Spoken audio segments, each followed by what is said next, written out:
का जन्म, मेरे नारायण का, मेरे द्वारकाधीश का, मेरे सरकार का जन्म कारागृह में हुआ और रातों ही रात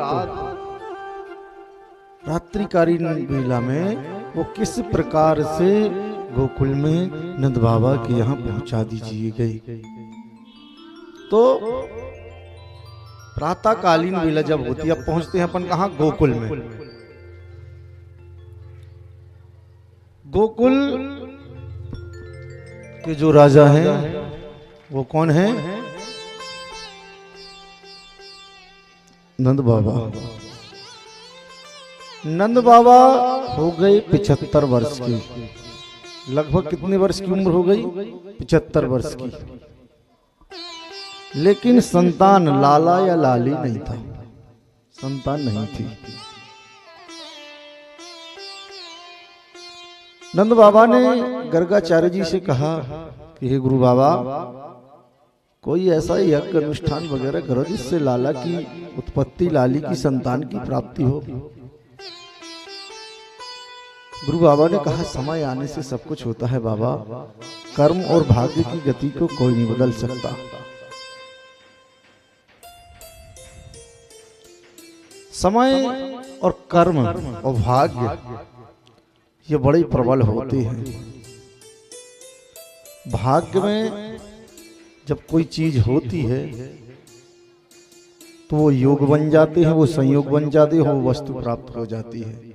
और जो चीज भाग्य में नहीं है, आप कितना भी यत्न कर लो, कितना भी प्रयास कर लो, वो वस्तु आपको मिलने वाली कदाचित नहीं है, किंतु भी नहीं है। नंद बाबा की 2 बहनें हैं, एक का नाम है नंदा और दूसरी का नाम है सुनंदा।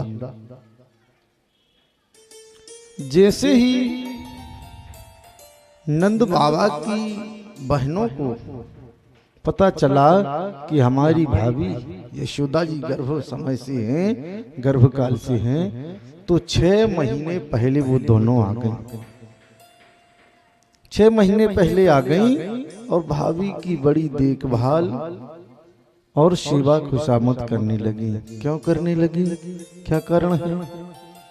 इसलिए करने लगी कि भाभी के यहाँ, नंदरानी के यहाँ जब हम सेवा करेंगे, खूब खुशामद करेंगे, तो लाला का जन्म होगा, तो भाभी के गले में जो 9 लखा हार है वो हमें प्राप्त होगा, इनाम में मिलेगा, नैंग में मिलेगा, अपनी भाषा में नैंग में मिलेगा।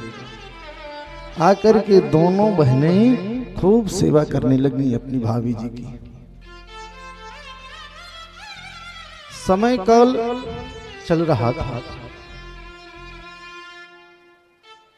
9वीं तिथि की प्रातःकालीन वेला थी। 9वीं तिथि की जब प्रातःकालीन वेला थी तो सुनंदा ने देखा कि भाभी तो प्रातःकालीन वेला में ब्रह्म मुहूर्त में उठ जाती थी, लेकिन आज क्या कारण है कि वो अभी तक नहीं उठी, शयन कक्ष से बाहर नहीं आई? क्या रीजन है, क्या कारण है? सुनंदा नंदरानी के कक्ष में प्रवेश कर गई। जैसे ही नंदरानी के कक्ष में प्रवेश करी तो क्या देखती हैं कि एक झीनी सी चंदरिया सो कोई लाला या लाली लेटी हुई है, पड़ी हुई है और नंदरानी शयन कर रही है। सुनंदा की खुशी का कोई पारावार नहीं रहा। अपार खुशी, सुनंदा को अपार खुशी। सुनंदा जी नंदरानी के पास पहुंची, निक चंदरिया को हटाया और फिर ढक दिया, हटाया और फिर ढक दिया, और हरि शरणम का जाप करने लगी कि हे प्रभु, लाला ही होना चाहिए, लाला होगा तो ही 9 लखा हार मिलेगा, और लाली होगी तो वो 9 लखा हार हमें नहीं मिलेगा। बार बार चंदरिया को ढक रही हैं, अलग कर रही हैं, ढक रही हैं, अलग कर रही हैं।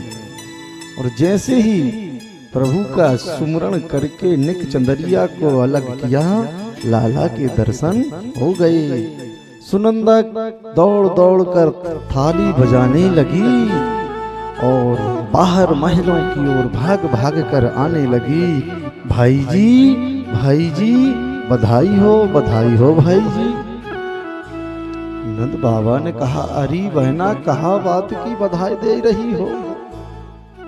सुनंदा ने कहा, भाई जी जो आपने ब्राह्मण जिमाए, गौवन की ब्राह्मणन की सेवा की, यज्ञ किया, वाको प्रताप सो एक लाला आयो भयो है।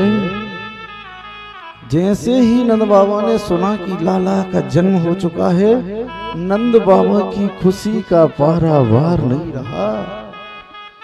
नंद बाबा आज बहुत खुश, बहुत प्रसन्न, दौड़ने लगे, खुशी मनाने लगे। बगल बंदी पहनी, पटका बांधा, सिर पर पगड़ी बांधी, मूछन में ताव लगाया, इत्र लगाया, काजल लगाया और कहने लगे, लाइयो रे छोरा दर्पण, देखो तो कैसो लगो हूं। तो ग्वाल वालों ने कहा, बाबा आप तो बिल्कुल दूल्हे लग रहे हो, दूल्हे। आज 75 का नंद बाबा 16 वर्ष का हो गया। इतनी खुशी बाबा को।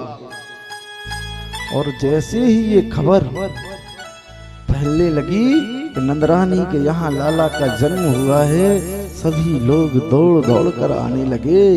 नंद बाबा ने गर्गाचार्य जी को बुलाया, स्वस्ति पाठ कराया। नंद कछु इतनो जो दियो, बची बचिया छछिया न पुछौरी। गायें 9 लाख गायें, हीरा मोती जवाहरात सब कुछ लुटा दिया। इतना दान दिया नंद बाबा ने, कोई कमी नहीं राखी दान में। जिसने जो मांगा लुटा दिया, सर्वस्व। नंद बाबा की खुशी का कोई पारावार नहीं रहा। देखते ही देखते नंद महल में भीड़ लग गई। जैसी ही ये खबर फैली कि नंद रानी नंद बाबा के यहाँ लाला का जन्म हुआ है, सभी गोप ग्वाले, गोपियां, सखियां जितने भी थे, सभी नंद महल की ओर आने लगे।